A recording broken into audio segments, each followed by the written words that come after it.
Assalamualaikum warahmatullahi wabarakatuh.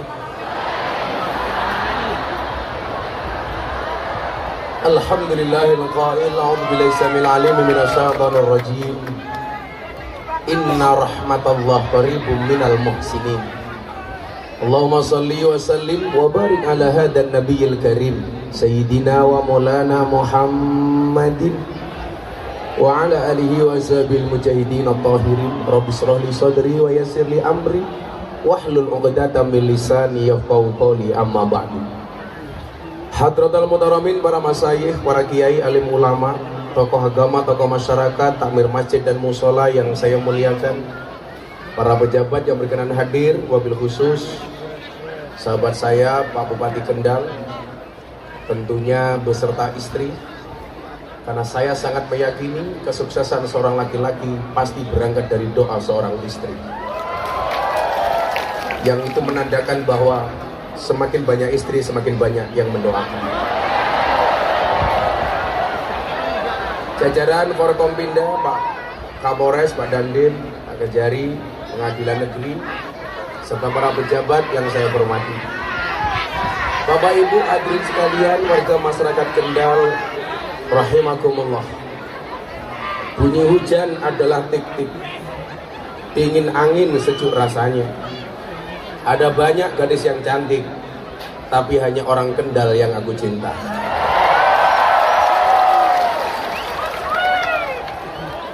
Air mawar di dalam cangkir, disimpan kendi di bawah bantal. Sedari awal hinggalah akhir, sayangku tercurah untukmu wahai orang Kendal. Saya bersyukur malam hari ini kita semuanya dipertemukan oleh Allah. Seperti janji Pak Bupati, tahun yang lalu disampaikan akan diulangi lagi tahun berikutnya. Dan malam hari ini sebenarnya Pak Bupati menggelar pengajian bukan karena pengen pengajian, karena membayar janji. Menandakan Pak Bupati orang baik. Amin Allahumma amin. Bapak Ibu yang saya muliakan, disebutkan kulul hawadisi minan nadhari, bahwa setiap kejadian itu bermula dari pandangan. Imam Al-Ghazali pernah menyampaikan, orang itu berbuat baik atau berbuat buruk ternyata awalnya bukan dari dalam hati, tetapi dari mata yang melihat dan dari telinga yang mendengar. Mata dan telinga adalah merupakan jendela untuk masuk ke dalam hati dan jiwa. Maka orang yang selamat adalah orang yang mampu menjaga mata dan telinganya. Maka saya selalu bilang, berapa banyak orang menjadi baik karena melihat pandangan yang baik dan mendengar sesuatu yang baik. Tapi sebaliknya orang menjadi buruk karena terlalu banyak pandangan buruk dan pendengaran yang buruk pula. Banyak orang yang hatinya gembira karena yang dipandang adalah sesuatu yang istimewa. Banyak orang yang gembira karena yang didengar adalah sesuatu yang luar biasa. Tapi sebaliknya, banyak orang yang sakit hati karena berangkat dari pandangan dan telinga. Maka Anda lihat, gak pernah Allah itu menakdirkan orang buta dan tuli sekaligus. Kalau dia buta, kemudian dia bisu, banyak. Dia tuli, bisu, banyak. Tetapi nggak ada yang Allah takdirkan orang yang buta dan tuli sekaligus. Kenapa? Karena kalau orang itu tuli dan buta sekaligus, nggak ada jalan hidayah. Mata tidak bisa melihat, telinga tidak bisa mendengar, nggak akan ada hidayah masuk ke dalam hatinya. Dicontoni matane orang delok, dikasih nasihat, telinganya tidak mendengar. Makanya nggak ada Pak Bupati orang yang buta dan tuli sekaligus. Gak mungkin. Dengar adzan dia nggak dengar, ada orang sholat dia tidak melihat. Maka kita semuanya yang bisa selamat siapa? Orang yang bisa menjaga pandangan dan orang yang bisa menjaga pendengaran. Itulah alasan kenapa kemanapun saya pasti menggunakan kacamata hitam. Bukan dalam rangka menjaga pandangan, supaya kalau ada janda cantik mata saya melihat tidak kelihatan.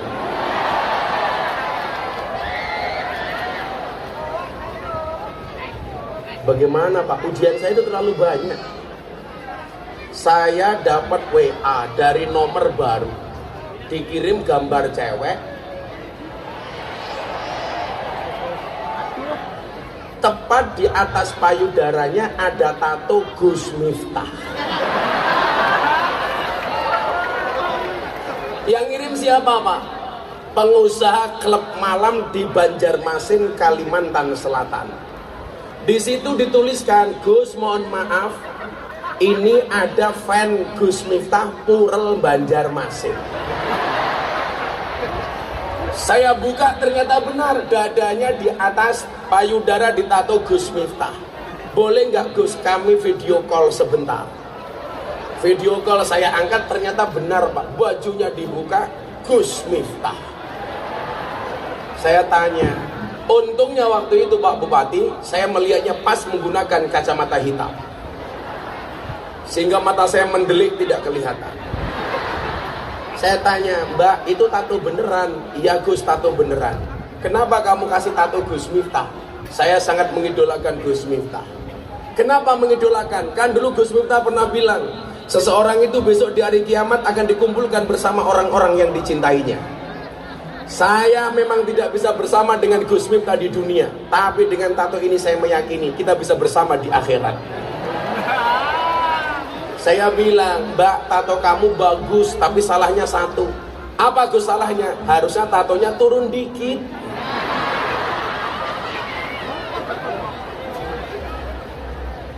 Susahnya menjaga pandangan mata. Hari ini fitnah terbesar adalah medsos. Bagaimana pola pikir seseorang itu dikendalikan oleh pandangan dan pendengarannya. Dan mohon maaf, dulu TV kalah dengan YouTube. Kemudian YouTube bergeser menjadi Instagram. Mohon maaf, YouTube bergeser ke Facebook. Facebook bergeser ke Instagram. Dan hari ini Instagram bergeser ke TikTok. Saya 2 minggu yang lalu mengislamkan 5 orang. Saya tanya, kamu tahu Gus Miftah dari mana? Jamaah TikTokiyah. Ternyata Mas Dito, saya mohon maaf membuat analisa siapa pengguna Facebook, siapa pengguna Instagram, siapa pengguna TikTok. Ternyata perbedaannya pada klasifikasi umur. Kalau seumuran ibunya Pak Bupati ini biasanya Facebook. Makanya kemarin saya melihat ibu-ibu 60 tahun, janda, nenek-nenek, follower saya. Jam 11 malam update status di Facebook. Ada nggak yang mau jadi imamku? Langsung saya jawab, ada Nek. Siapa Gus? Israel.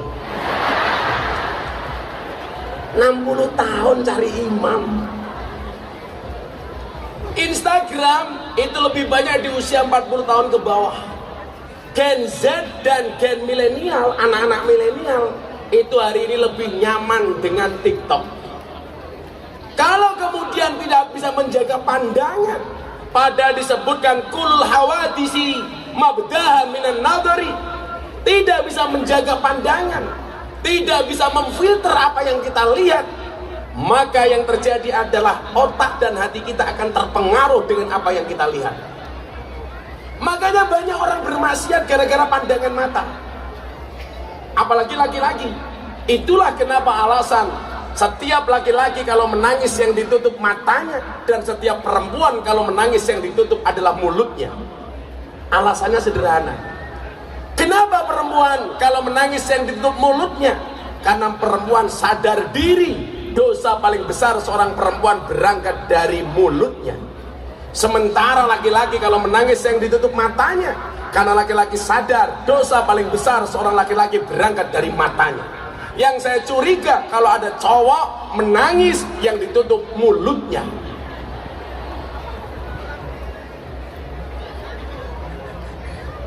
Berarti Laura Mas, lanang ora wedok ora.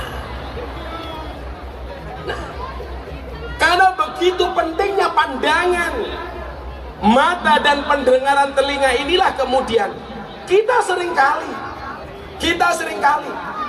kalau kita berdoa yakin Tuhan itu maha mendengar, Tetapi ketika kita bermaksiat lupa bahwa Allah itu maha melihat.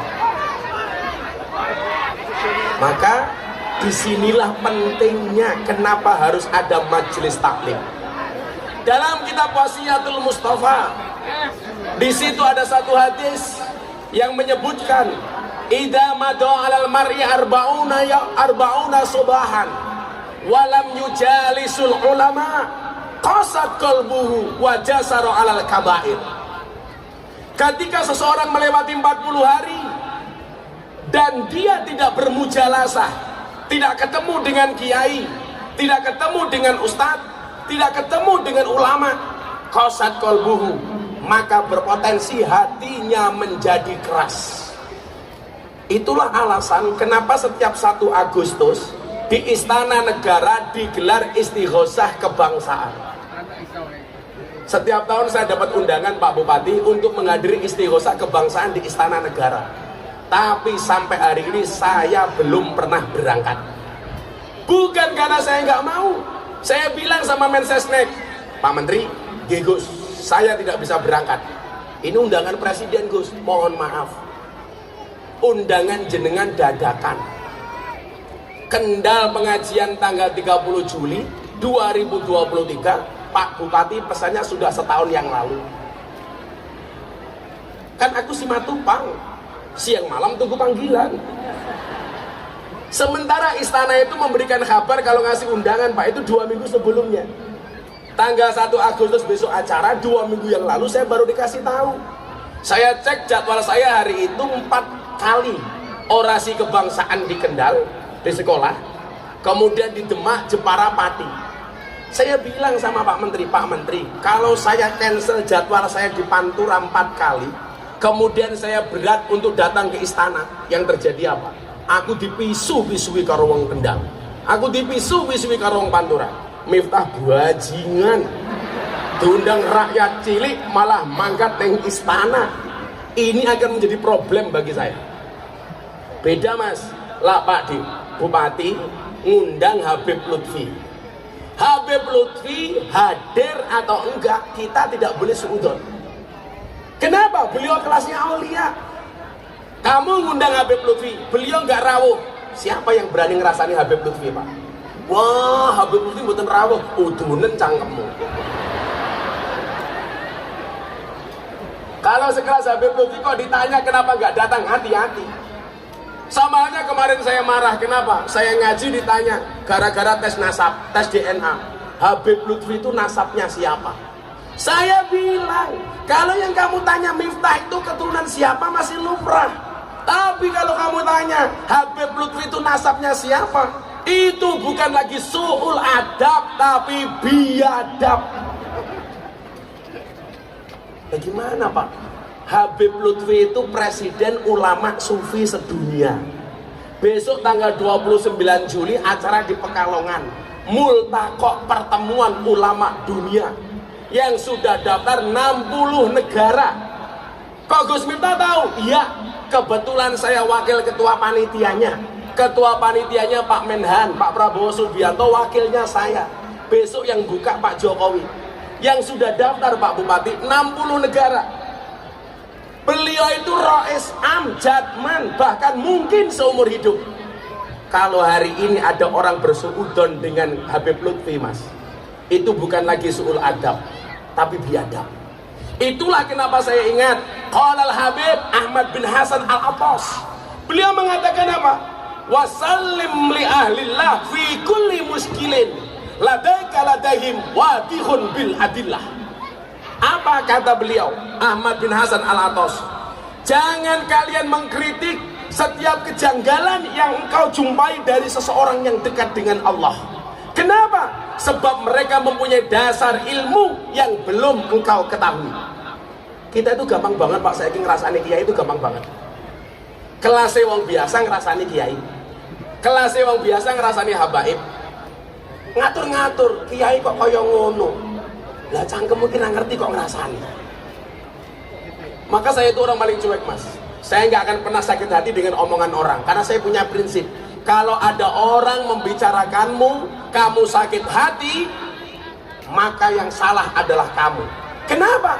Karena omongan orang itu hanya sampai telingamu, sementara kamulah yang memindahkan kalimat itu dari telingamu ke dalam hatimu. Makanya kalau saya nyantai mas, wah Pak Bupati begini. Kenapa Pak Bupati dirasani wong Kendal? Karena kamu terkenal mas. Kenapa dimusuhi? Karena kuat. Buktinya apa? Caca takluk sama kamu. Coba kalau nggak kuat, nggak akan dirasani. Maka itulah pentingnya menjaga pandangan mata, menjaga pendengaran telinga.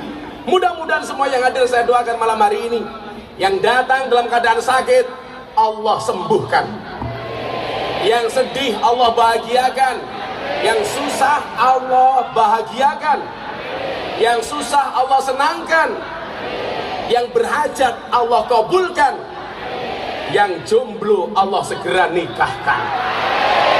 Amin ya Allah. Saudari banter banget. Oh saya bilang yang jomblo segera dinikahkan, Pak Bupati melu amin. Konangan bojomu modar. Ya, sebentar gini. Gimana Cak? Masa saya bilang jomblo suamimu amin Cak? Saya bilang sama orang Kendal, percintaanmu boleh gagal tapi karirmu harus jelas. Kenapa? Karena karir yang jelas mengundang cinta yang berkelas.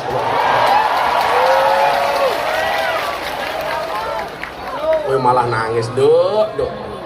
Memang benar, cinta itu buta. Buktinya kau tak pernah melihat perjuanganku. Dah, agar ngaji diiringi kalau lagune Mas Gilga. Setuju? Ngomong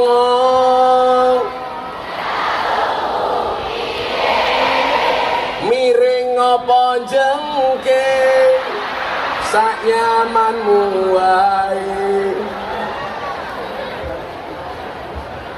Sabar. Jadi ini pengen ngaji mau pengen nyanyi. Ya wes aku mulai. Shallu ala Nabi Muhammad. Pak Bupati, izinkan malam hari ini saya ngaji dari seorang tokoh. Namanya Alexander Agung, Raja Alexander Agung. Yang dia berwasiat 3 hal sebelum mati. Saya berharap dengan cerita dari Raja Alexander ini, orang banyak versi tentang Raja Alexander Agung. Ada yang mengatakan ini adalah Iskandar Dzulkarnain, ada yang mengatakan ini adalah Raja Makedonia dan lain sebagainya. Terlepas dari perdebatan itu, saya ingin menyampaikan 3 hal yang bisa menjadi pelajaran bagi kita, termasuk untuk pejabat seperti jenengan Pak Bupati. Saya berharap sesuatu yang berawal dengan niatan yang baik, jenengan akhiri dengan cara yang baik. Amin Allahumma amin. Yes, Mas Gilga dan kawan-kawan bene siap-siap. Ini dia ngomong Bang. Di belakang tuh ya ada orang Bang. Di belakang tuh ya ada orang Bang. Aku ora bayar tiket tok ya ning mburi. Mesake. Wong undang-undangnya lah ngaji ki an-nadru ila wajil alim wa ibadah. Memandang wajahnya wong alim kuwi ibadah. Lah wong alim ning kene kabeh, kok deloke ning mburi. Berarti lak nonton silit goblok. Artinya dari depan kesannya Pak Kiai malah delok bokong. Iyalah, lele, delok bokong. Oh iya tadi di luar masih banyak mobil saya digebraki. Gus buka. Tak jawab. Emangnya aku cowok apaan? Cak, hari Minggu itu weekend. Tapi Gus Miftah dan orang Kendal cintanya itu adalah will never end.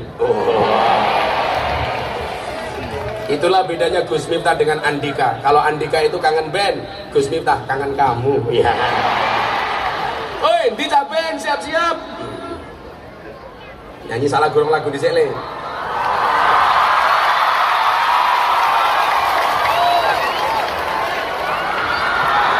Ini.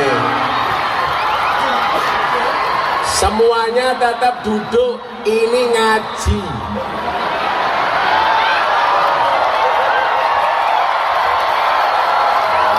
Shallu ala Nabi Muhammad. Nanti kita tes Mas Gilga iso solawatan apa ora.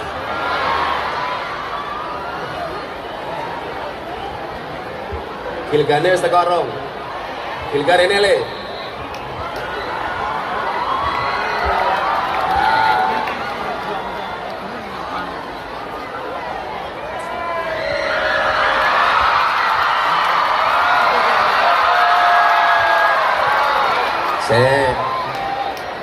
Gue pengen Mas Gilga nyanyi lagu apa dhisik? Nemen rupamu kuwi. Ngerti-ngerti nemen. Mas Gilga sehat? Alhamdulillah sehat. Alhamdulillah Mas Gilga sehat. Sehat. Mas Gilga itu lahirnya di mana? Oh, di Kota Madiun. Pantes rupamu kayak brem.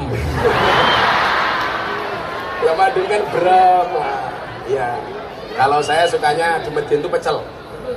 Karena bapak-bapak Kendal sukanya pecel lele. Penggemar cewek lemu-lemu. Iya. Mas Gilga nyanyi mulai kapan? Kalau nyanyinya mulai kecil. Mulai kecil. Lagu pertama yang dinyanyikan apa? Dia nemen gue mau. Nemen menurutmu. Saya tuh paling suka lagu judulnya Hoak. Tahu cak lagu judulnya Hoak? Oh, ini lagu paling keren sepanjang sejarah. Judulnya Hoak. Hati senang walaupun tak punya uang. Hoak. Siapa yang bilang hati senang walaupun gak punya uang? Hoak. Tahu lagu judul Stroke le? Oh no, lagu judulnya Stroke. Aku terjatuh dan tak bisa bangkitlah. Stroke itu. Terjatuh gak bangkit kan stroke berarti. Udah siap anak-anak band itu? Ya, yang ngiringi Mas Gilga namanya Astagfirullah Band. Lagu pertama boleh? Menurutku ini apa? Yes, awakmu rasa nurut cangkeme wong-wong kuwi. Ya, kita sambut Gilga.